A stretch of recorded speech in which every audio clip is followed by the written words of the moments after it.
Thank you all for inviting me to my first celebration of the signature of the Magna Carta.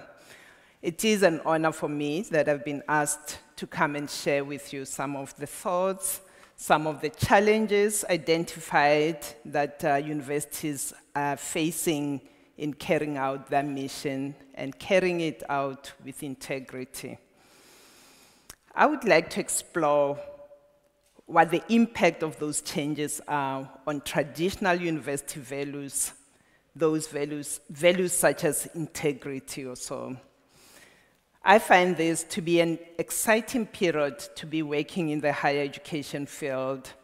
And as some people have predicted or predict that higher education is undergoing unprecedented changes, and one of those being that I like using as my example for those predictions is the late Peter Drucker, the knowledge guru, who way back in 1997 said, and I quote him, 30 years from now, the big university campuses will be relics. Universities won't survive. It's as large a change as when we first got the printed book. 30 years from 1997. So I find this to be an interesting prediction, since we know that universities are one of the two institutions that have largely remained unchanged since their establishment in the 17th century. Will they undergo radical change or not is the question, and that's what we need to study. Universities themselves are facing challenges that are taking place in society that spill over into the institutions. Is the reinvention of the university at the moment a good or bad thing? Should we become concerned with the implication of some of those changes? The prediction that was made might be a bit of an exaggeration, but it is also a wake-up call that something big is happening in the world that will certainly have an impact on us in the universities as well. We often hear the words that it is no longer business as usual. There is need for change, and change is happening. Our biggest challenge is operating and being part of the global economy and its demands on universities that have catapulted universities into the center. When I talk to my students in my classes all the time, one of the biggest questions they always ask is, why is there so much focus on higher education at the moment? We are seeing a lot of that attention being paid to universities. For example, it was at the turn of this century that a policy shift was made to recognize the role that higher education played in development and in reducing poverty, particularly in developing countries, influenced by the World Bank and the UNESCO Task Force report of 2000. Another significant report was the one by the World Bank released in 2002 on the role of higher education in constructing knowledge societies. It always amazed me that higher education was so much de-emphasized in the developing world and more emphasized in the industrialized countries. The Economist, in 2005, following a meeting at the G8 Gleneagles meeting, also started showing how much higher education is no longer a luxury, but a necessity.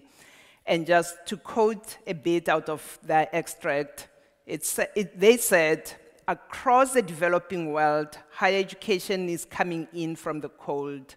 Gone are the days when it was purely a luxury for the elite. And that captures the changes that are taking place, the massification of education that we see, and how it impacts on what we are doing in the institution. They continue to say that the first reason for this flurry of activity is a dramatic growth in the supply of potential students, but there has also been a revolution in economic thinking. And for me, it is that economic thinking that is changing the university. The focus on the funds, the money, and finding ways to make our institutions run. We are witnessing the massive expansion all over the world, but more so in developing countries. And Professor Rosling's presentation shows us that population growth in what's regarded as developing countries. And amidst all that, universities are expected to do more, and to do that with less money than they are used to receiving from their governments. The biggest threat to institutional autonomy and academic freedom, to me, are the changes made in how institutions are funded by governments and their call for more accountability. Yesterday, in the tour of the museum, we heard how this very university enjoyed its freedom when it had a big donation for many years that it didn't have to rely on government, but reliance on government funding is problematic. It is no surprise to you that our universities all over the world are receiving less money than they used to get a decade or two ago, but at the same time expanding and admitting more students. The demand for more places to open up for students emanate from the demands of the global economy that is knowledge-based and needs more people with high-level skills. I remember when President Obama took office in 2009 and made a call for Americans to get more education and made a case for those without higher education to make an effort to get at least a minimum of one more year beyond high school to make them more marketable in this economy. The value of university education has been raised through the emphasis on the higher private returns on investing in higher education and expectations of better employment opportunities. As a result, more people are returning to universities to get those qualifications or improve whatever qualifications they have. More are returning due to the economic crisis or when jobs are lost. This is happening despite the rising cost of higher education that is plunging many people into debt. The others are even delaying entering the job market and pursue studies under difficult conditions and have to balance the demands and expectations of what university education is all about in order to survive. In my presentation today, I've opted to use stories to bring into our discussion more localized dimensions of what is happening in everyday life that often disappears in generalizations that stress similarities rather than differences. In that case, allow me to share with you Mario's story.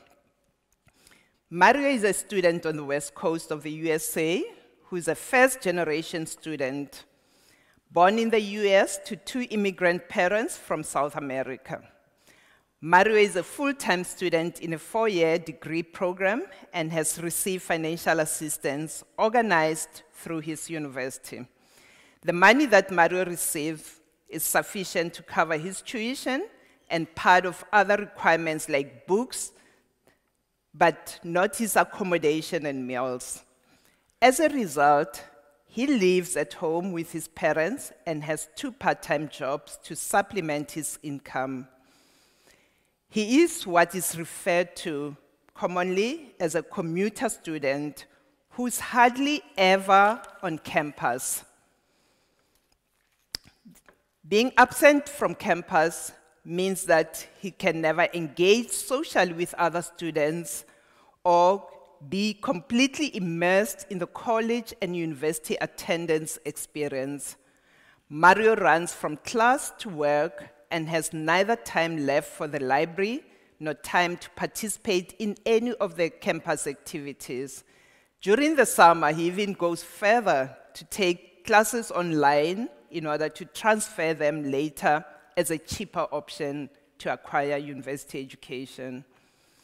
Mario's story is becoming familiar to many of us here and all over the world as student debt in particular increases and students are trying to find ways to reduce it.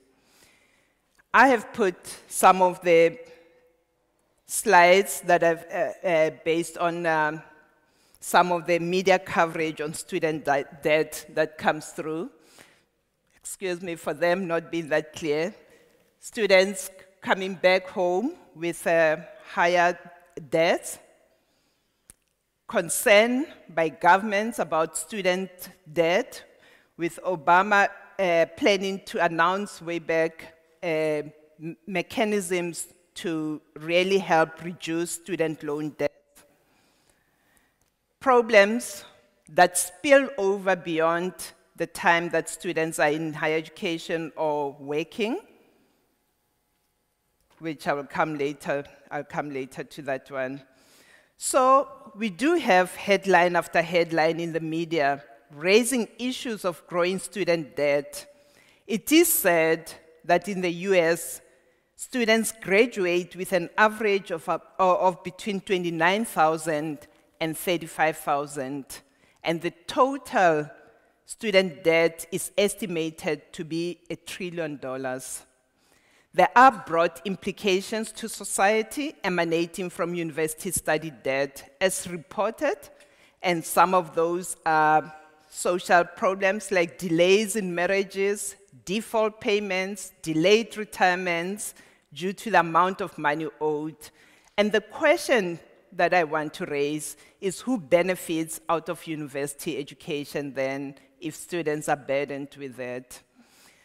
The need to reduce the amount of student debt accumulated through their studies at university is altering the social relations within academy in terms of students' social relations with colleagues and professors. As a result, the student experience is impacted negatively because the academic life experiences are not what one expects them to be in a university tradition sense. There are many students going through university life without being immersed in it, without engaging with other students, without experiencing dynamic intellectual debates with colleagues and professors, and engaging in activities that contribute to that development at a critical point of life in that development. Student development theories enlighten us on what students are undergoing at this stage in their lives, but we are not able to contribute to that development fully if they're not present on our campuses. Our roles as academics then in student development are altered by the situation we find ourselves in. For example, the options, even as basic as options to schedule discussion times outside classroom time or assignments that require students to be on campus to carry them out, are impossible under these conditions. The division between those who can participate and be fully engaged and those who cannot creates another form of entrenching inequities in society. The poorest of the poor among students are the ones that have to take part-time jobs to supplement their income and not be fully immersed in university life.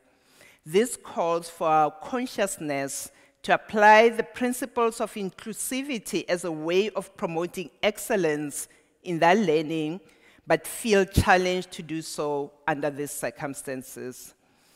I am aware of institutions that organize activities and programs that target those commuter students as a way of including them in the day-to-day lives of a university.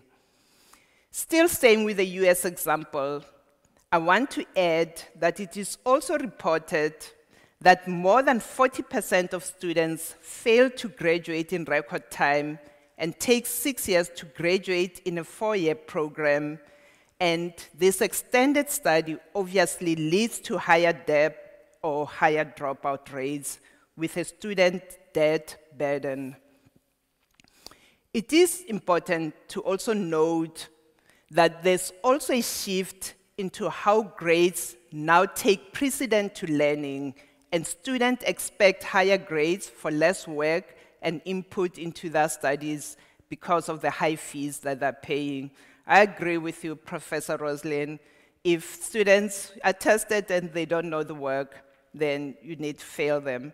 If they're paying high fees, they come back and they demand to be passed for work that they don't know, which is problematic.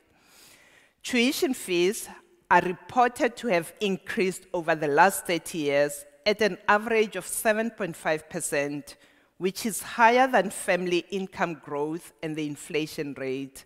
And this poses a dilemma for institutions in mitigating the rising cost of higher education, of which a big share is shifted from the state to the student and their families. The reduction in funding levels pushes institutions into finding alternative ways of supplementing their income, and the strategies are to shift the burden to students and to increase fundraising activities. My experience in the US is that university chancellors and deans are now expected to be good fundraisers in many universities, to the extent that their roles as academics get altered. The vice chancellors that raise the most money get higher incentives and higher pay rises. Headline after headline also discusses who is the highest paid vice chancellor in the US. The last time I checked, the Chronicle of Higher Education indicated that over 42 presidents earn over $1 million per year in private institutions, prestigious private institutions, of course, with the highest earning vice chancellor being Robert Zimmer at the University of Chicago at a salary tag of $3.3 million. And for the public institutions, there were only 4 that earn over $1 million. I have sort of gotten one slide just to show the salaries as broken down between those of university presidents, the median in 2011 compared with that of the professor. The increased use of ICT, I find to be another factor that is taking precedent over face-to-face interaction between student and faculty. Increased use of emails, for example, with mere question and answer over class content has changed the traditional practice of having scheduled office hours where a student would come in and sit down for a discussion with a faculty member. I find this situation problematic because it changes how we teach and how we interact with students, given the situation where we now have large classes that are not conducive for debates and serious engagement. Large classes somehow change the scope and type of pedagogy a faculty member can use. Not that we're not supposed to teach large classes, but a mixture of pedagogical approaches would be beneficial to use in our teaching. The freedom to teach through intensive engagement and debates with students has diminished at the moment. We should keep in mind that large classes are not only found in undergraduate programs, but are also prominent at graduate level. The market dictates large classes that limit the methods that can be used. It also focuses attention on marketable skills, those closely related to particular jobs, rather than teaching students how to think and be creative.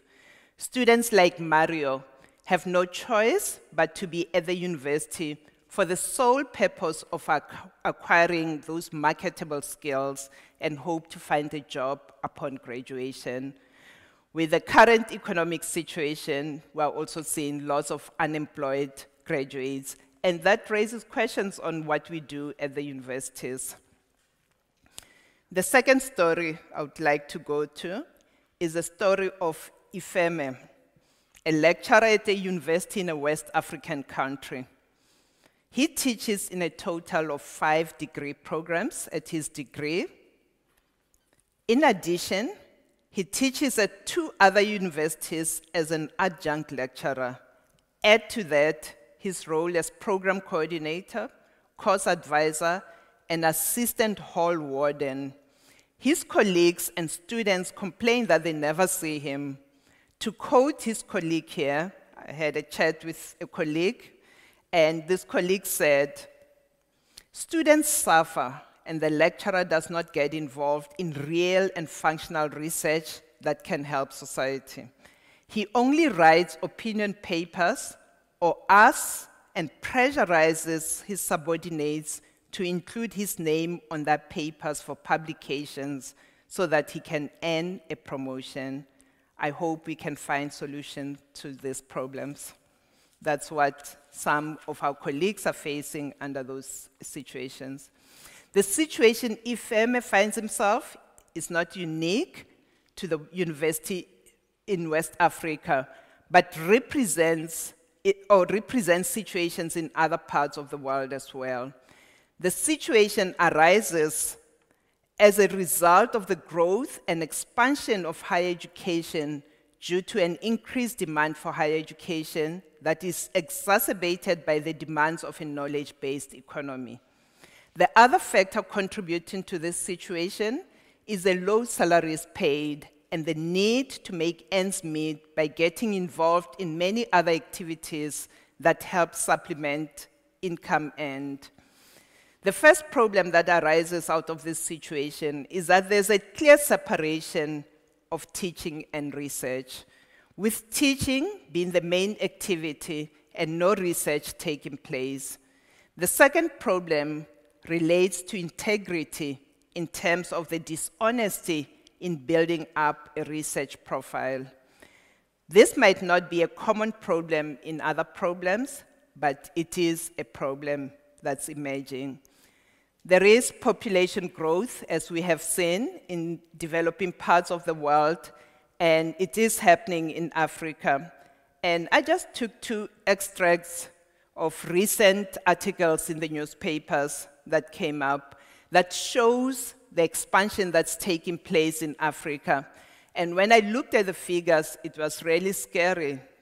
Saying in Algeria, the minister announcing that they're expecting to admit 62,000 new students with 6 new faculty members, lecturers.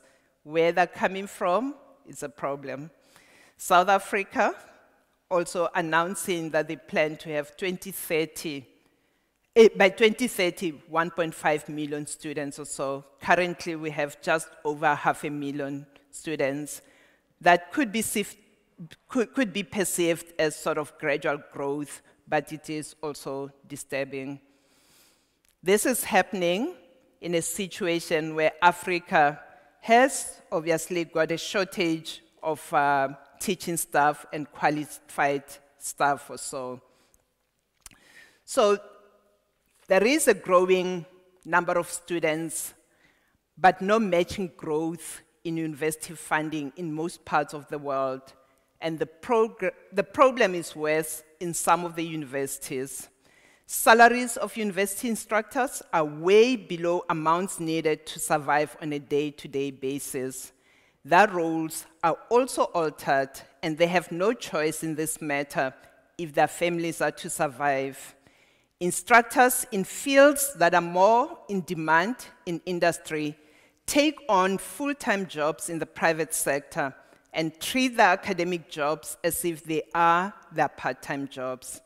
There are low levels of motivation in teaching the overcrowded classes, since everyone gets the same salary, and thus there are no incentives for good teaching, No, facilities are limited, and this is where I see the erosion of academic freedom in teaching and in using modes that would promote effective teaching and learning.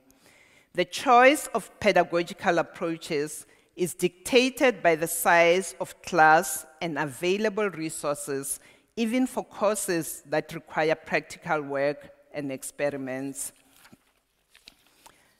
I have visited institutions in some places on the African continent where I have seen overcrowded classes with students opting not to attend lectures at all because there are no seats for them in the room, or if the instructor is regarded as particularly an outstanding teacher, students attend the lecture and opt to stand throughout the whole lecture.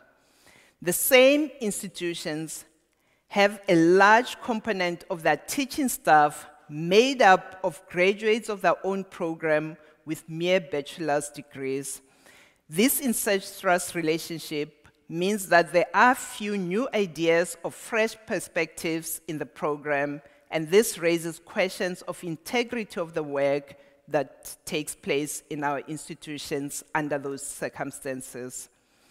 We know that governments are putting pressure on institutions to admit large numbers of students for political reasons, because they have no alternatives to deal with growing numbers of youth who are not in education, employed, or trained. Developing countries in particular have a large segment of society that consists of the young, uneducated, or undereducated, or unemployed youth. They thus create the potential for political upheaval and are regarded as a danger waiting to be mobilized. The pressure then falls on institutions to admit them, and that impacts on the autonomy of the institutions in deciding on the pace of growth, since they do not have the right or the power to refuse to admit the students if there's no additional funding support. We see government-mandated expansions and increases in enrollments in countries such as Ethiopia that I visited recently. And those mandated expansions erode institutional autonomy in choosing students and areas of expansion or decisions not to expand. Institutional infrastructure and human resource capacity is not a consideration when those decision-making powers are taken away from the universities. In many countries, institutions are assigned large numbers of students with pre-assigned areas of study, and this happens usually a few days before the beginning of the academic year, with no prior notice to enable institutions to plan for those numbers.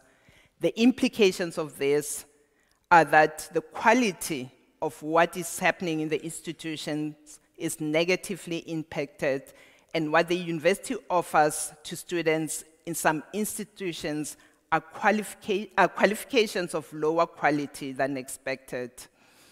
I once visited an institution in Africa where I found students who graduated with a computer science degree, even though they had never sat in front of a computer.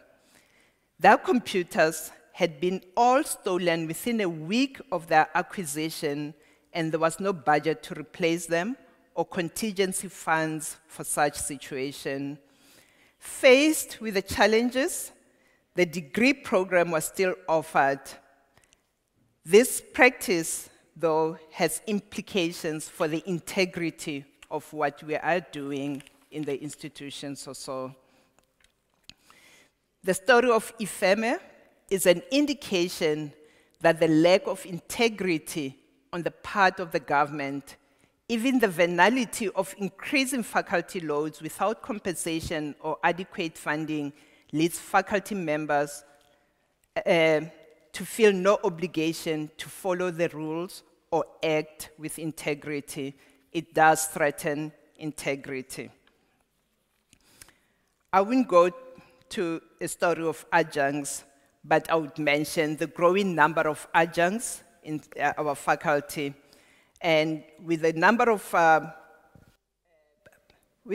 of adjuncts growing, we see stories of budget cuts, which pushes universities to opt for cheaper labor in teaching.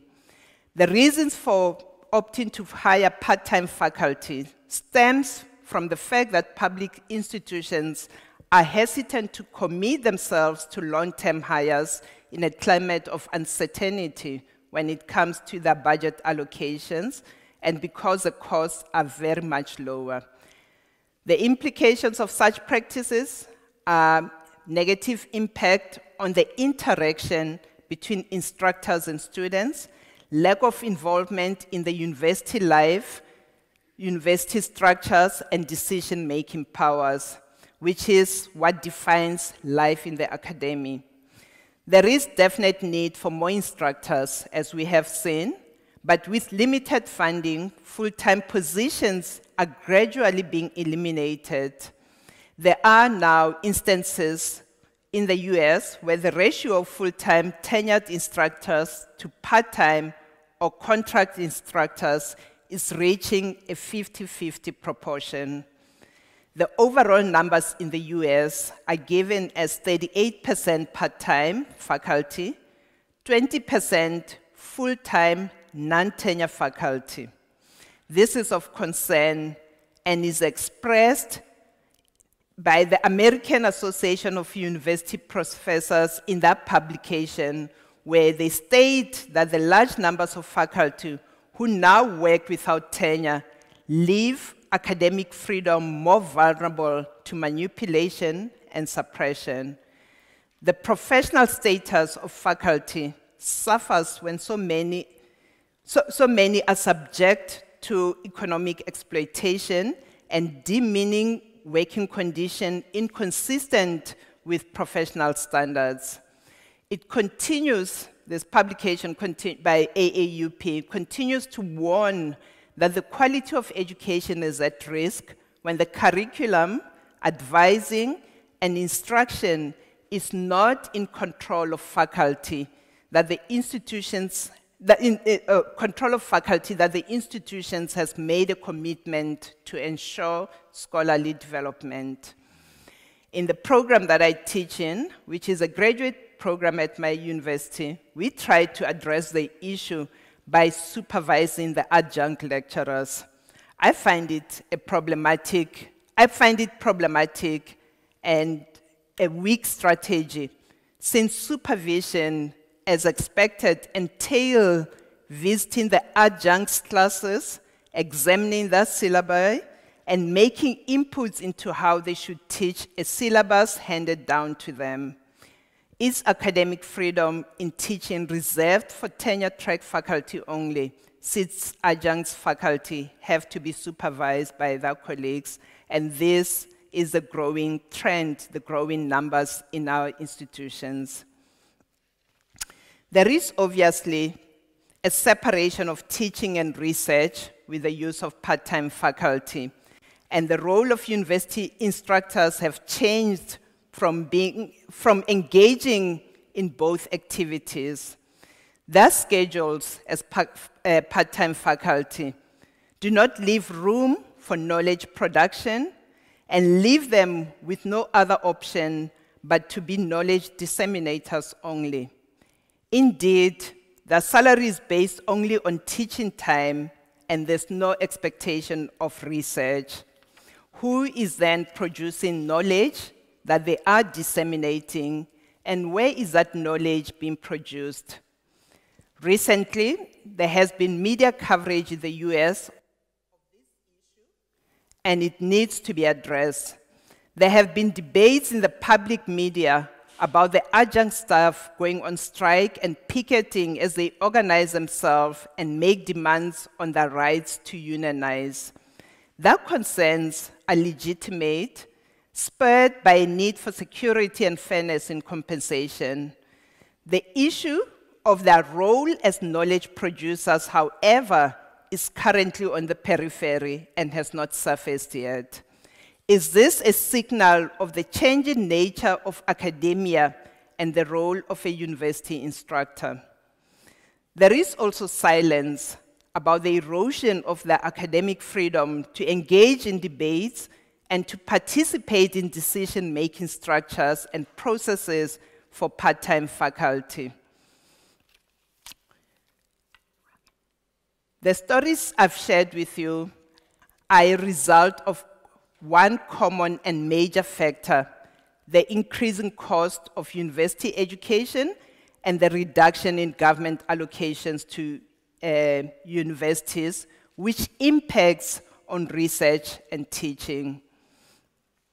The changing landscape that we see, the changing landscape that was predicted even earlier, of organization of activities in universities is reordering the social relations of academia, because a decrease in funding for university is reducing the space for variation, forcing faculty members to teach large classes, work with underpaid adjunct whose advising and other governance duties must be taken on by tenured faculty, thus reducing that time also for research, time for meeting with our own students, participating on governance structures, and other service activities within the universities.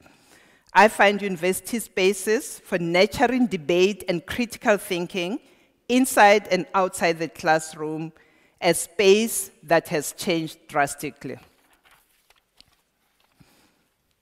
I'm aware of time. Let me go back to a statement that I started with that was uttered by Peter Drucker when he said that we're about to see major changes in university. He had gone on to say that we are in a crisis and lamenting on the uncontrollable expenditures without visible improvement in either content or quality of education, and saying that this means that the system in higher education is rapidly becoming untenable, and that's what I find ourselves to be concerned about. I would like to conclude with the worldwide concerns that have been expressed over the erosion of academic freedom. Documents have been coming through that indicate the concern in Europe, where the European Universities Association conducted studies on the state of academic freedom in Europe as an example. We see how academic freedom has become a political issue in places like China and some of the Middle East countries, where criticism of government by academics or students is regarded as a criminal act.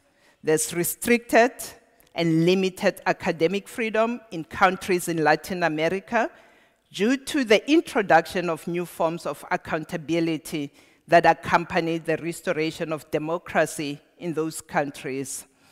We are living at a time where academic freedom is being threatened. In countries such as mine, South Africa, legislation was passed after our democratic elections, and it restored principles of academic autonomy and freedom to universities in 1997. However, the Act has been amended several times since then, taking back the powers from institutions and giving them back to government, with the most recent one being implemented recently. The recent amendments, as an example, empower the Minister of Education to appoint an administrator to any of the universities he deemed necessary and strip the University Council of its own powers, which reminds us of the medieval times when the rulers had the power to do that. My last word on this, I would say that loss of autonomy raises questions as to what the purpose of the university is and who should benefit from it. The central core of the university which is teaching in the form of knowledge transfer, research that contributes to knowledge production, and service to university through the use of knowledge, becomes threatened if there's no institutional autonomy and academic freedom. Thank you. Mm-hmm.